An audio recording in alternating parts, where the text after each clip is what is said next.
So today's talk is the second in a series of 6 talks leading up to Easter about the evolution of God. Where did we ever get this idea of God in the first place?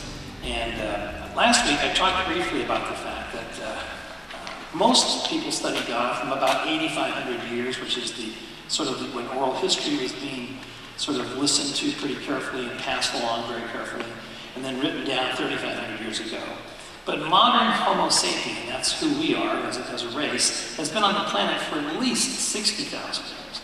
So what happened with that other 50,000 years of time? Do we just simply ignore it? And last week I talked about where the ideas of death and regeneration and rebirth come from. And it came from, of course, that Paleolithic era of small figurines of feminine forms, because the first form of spirit that most anthropologists agree upon is feminine, not masculine. And today I want to talk about the great above and the great below. Where did those ideas come from? Because it's important from the standpoint of knowing what is actually influencing your own experiments on this planet. I'll talk about that in a second. To get us started, I asked Reverend Liz to read to you from the front of your program something I wrote in a book I wrote about Jesus. Go ahead. Peace of mind. One of the 2 great discoveries of life is thoughts become things, and memories tend to return as experience. The mystery of how life changes is obscured from view by your memories. This is a mystery because few look within for the answers to what they think, feel, or experience. Attention is drawn outwards because you are compelled to consider the condition as the source of the thought that created your experience of the condition. 2 people can look at the same object and have 2 different experiences, depending on the emotions and memories stimulated by their point of focus. Nobody remembers the facts of their history as much as they remember how an experience made them feel. Napoleon said history is a fable agreed upon. Emerson said there is not history, only biography. Jesus is reported to have said, "Those who love life lose it, but those who hate life in this world will preserve and mistake it for ending real life." John 12:25. Thanks. The last statement in there from John, "Those who love life lose it, but those who hate life in this world will preserve and mistake it for unending life," is a really important statement because it refers to the fact that life is constantly and forever always in flux. That's my favorite F word, flux. Because flux is an indication that my life is never the same from one moment to the next. And it's extremely important to recognize that because things are constantly emerging and changing into new things as we can see in the universe. You know, the great Hubble spacecraft that was out there showing the universe in all of its amazing maturations and changes, it's never staying the same. As a matter of fact, the word planet comes from the Greek word which means wanderer. So the planets are always wandering, and so too are our minds many times. And so too are our feelings about ourselves. So last week I said the tendency is to perceive ourselves in sort of a very tight-knit frame, and we kind of miss, like if I had stretched butcher block paper all the way across here, and I said that represents the continuity of life. Most people are only focused on a very small portion of that life that's actually, in fact, creating their experience. Consequently, what happens is we get so focused on one mistake or one problem or one condition or one person that we become lost in that mistake. And then we lose ourselves. What we want to do is to lose ourselves in that life that we've been given to live, but in a way where we're constantly experiencing, and I know this is going to be hard for some of you to believe, bliss. We want you to experience an ongoing sense of bliss. And so today's talk is sort of about that. So the great above and the great below. Well, continuing with the anthropological part of this talk, Joseph Campbell noted that in the caves discovered in France and in Spain, there were many times these wonderful drawings, of course, on the caves. I'm sure many of you have seen them in magazines and in various articles. But there was also some parts of these caves that were reserved in pitch black, and the only time you could ever see anything is if somebody lit a candle or lit a light, and then you would see this amazing experience of different images on the wall. And what they have proposed is that people were initiated into the tribes by having to go to different levels of the cave, different levels of darkness, and experience themselves in such a way where they could experience the fear of perhaps even being isolated for just a moment, and then they would turn on the lights and you see all these amazing images around you. So that's the supposition that Campbell and many other anthropologists talk about. But this great below and this great above is a concept that functions in almost everybody's life. But the problem is, most people live on the surface and they're afraid to go into the deeper parts of who they really are. In part because of the darkness, the chaos, the seemingly old memories and feelings that have played havoc with them on the surface of their life are hard to reconcile below. And of course we have psychology, which helps us go back into that depth of our experience and to relive perhaps and or re-examine certain relationships and see if we can heal certain ideas in our own mind. But the wonderful thing about spirituality is it takes you into a deeper experience of God because it wants you to go into a richer sense of life.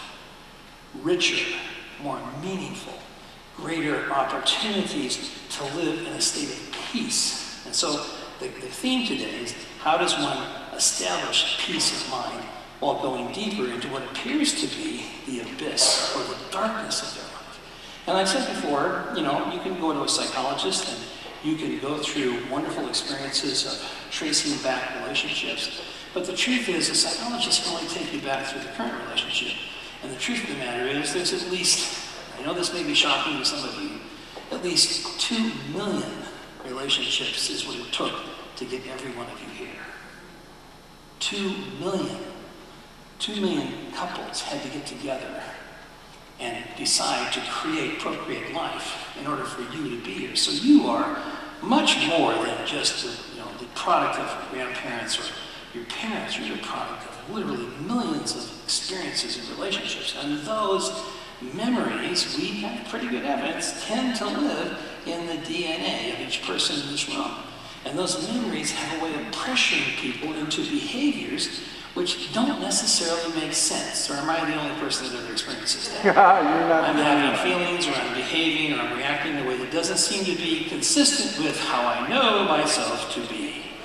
And so the truth of the matter is, part of that comes from the fact that about 25,000 years ago, there were some pretty important shifts in the Paleolithic and Neolithic experience, where people were beginning to sort of tribe up, if you will, and create larger and larger concentrations of tribes.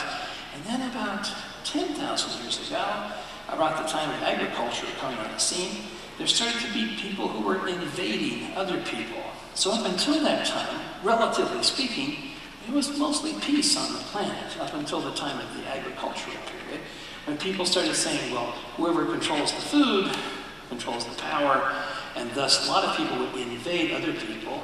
And it happened that the northern tribes basically invaded. Genghis Khan of that kind would invade and sack and pillage and overwhelm entire populations. And this happened in Mesopotamia and Samaria and all those Fertile Crescent communities in the area of modern-day Turkey.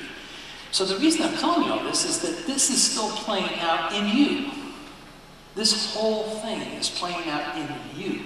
This whole sort of invasion of your life, this intrusion of experiences, of memories, of past opportunities to experience peace and overwhelmed by violence and by the need to dominate and to control. As a matter of fact, that's the latest model that seems to have replaced a feminine form of spirituality, more of a masculine dominator kind of model. Now that doesn't necessarily mean that men are bad here. What it means is there's a tendency to utilize our understanding of life to try to control it rather than let it emerge. I'll say that again.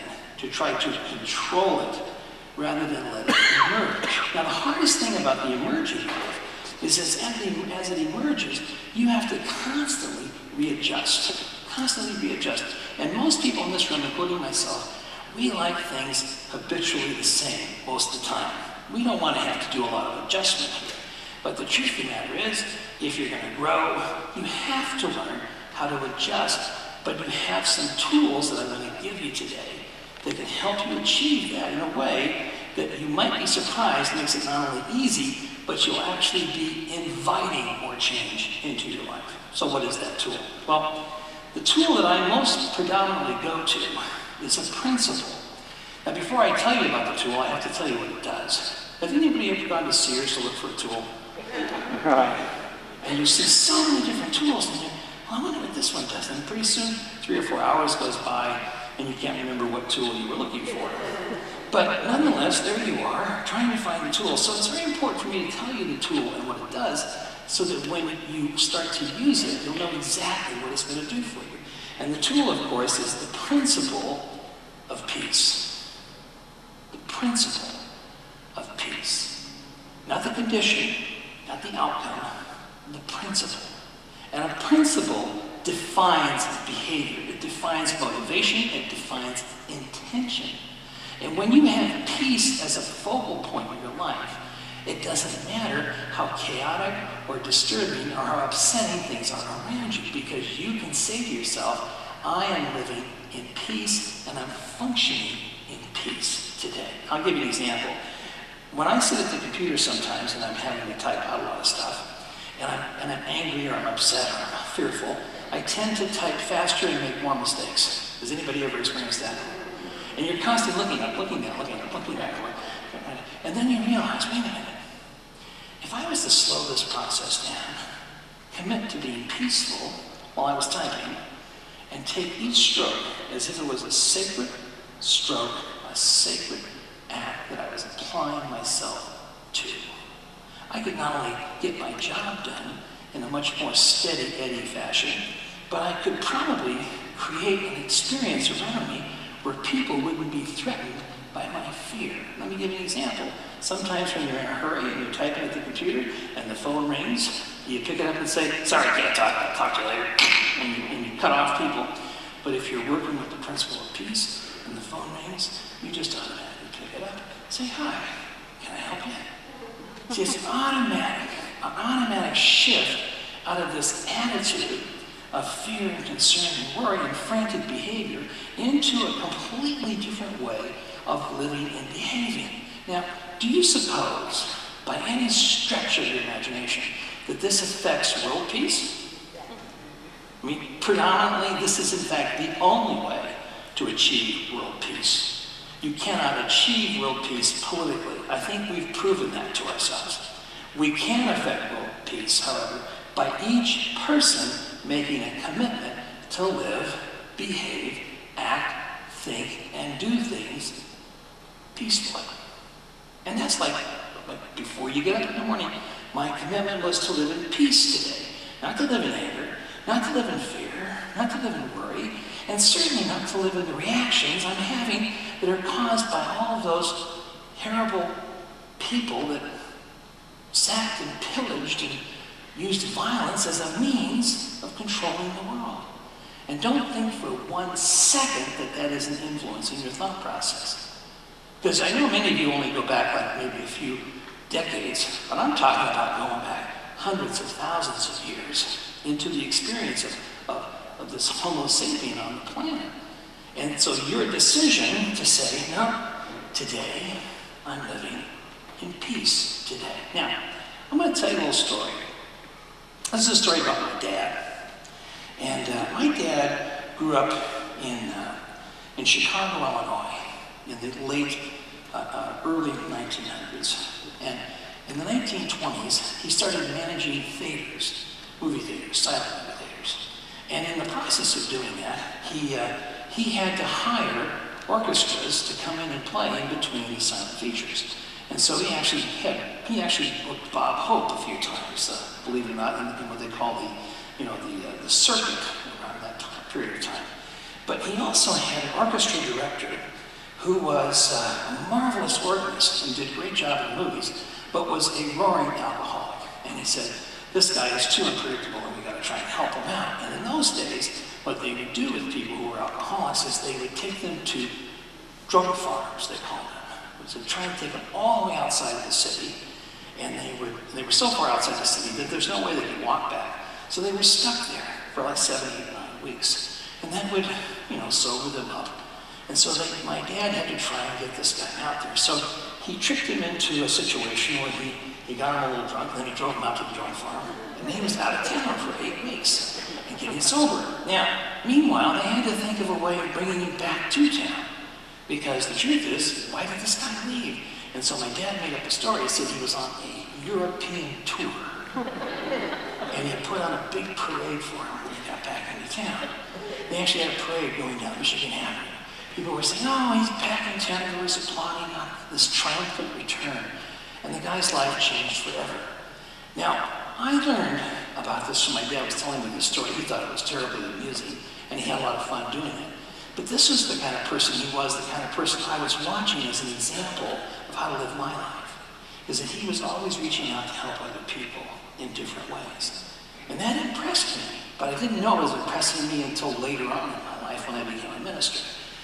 And so I'm thinking to myself, he was applying peace almost consistently and steadily his entire existence. And when he came back out we moved from Chicago to California, he had a job with Harry Warner, and in 1946 that job disappeared when he got here because the World War II was over and all the troops were coming home, and so the job disappeared. He was unemployed for 2 years. And it was a tough 2 years of his life. And they almost lost their house a few times. And yet my mom, who had never worked, she went to work for the Board of Education in Glendale. And then my dad got a job, he got him a job painting schools as a painter. And so the last 25 years of his life, he spent painting schools. Totally happy to do that. Was never upset about having to leave management to go into physical labor. Why? Because he was always just grateful to be here.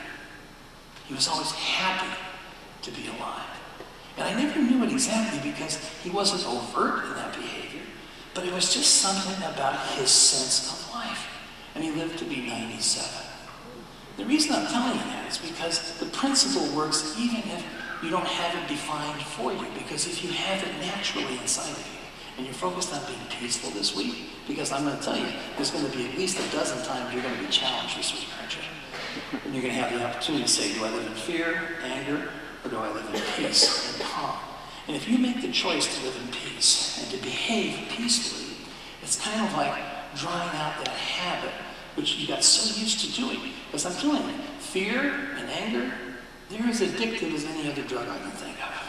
I mean, when you get used to being fearful and angry, it's like that's how you motivate yourself to do something. But what if you started motivating yourself from peace and said, no, I'm not going to act crazy. I'm going to act peacefully here. And I'm going to allow, and this is the big word, I'm going to trust. I'm going to trust that the universe knows what it's doing, even if I don't. As a matter of fact, I'm often quoted as saying, this is one of my favorite quotes, put your hand right here and say, I don't know what I'm doing. No, I know what I'm doing. And you have to say, I really don't know what I'm doing. No, you don't understand, I don't know what I'm doing.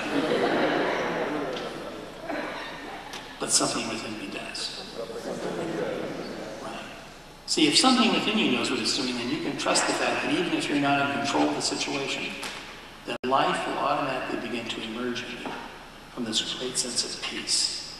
And that is the idea here, is to let that peace emerge from within you, and that's how you create world peace. One person at a time, committed to living peacefully and creatively. And you know, when I look at the Women's Church Conference, I look at all the things that our church is involved with, our centers involved with, and everything we're doing is focused on bringing life into expression peacefully, creatively, lovingly, joyfully, beautifully, in the light. I want my life, and I want your life, to be that expression of peace. So I'm challenging all of you to live in peace the entire week. Never to allow anything called fear to overwhelm you. Now when fear starts to come up, you have to say, stop. In the name of love, before you break my heart, think it all over. Okay, let's practice. You're running into something's making you angry. And what are you going to do?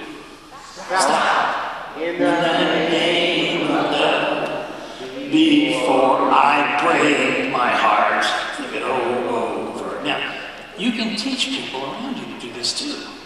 So I challenge you not only to do that, but to teach somebody who doesn't know anything about this teaching as I was in church. The minister said that when you get angry, you're supposed to do this. And it's really fun to catch them right in the middle of their anger.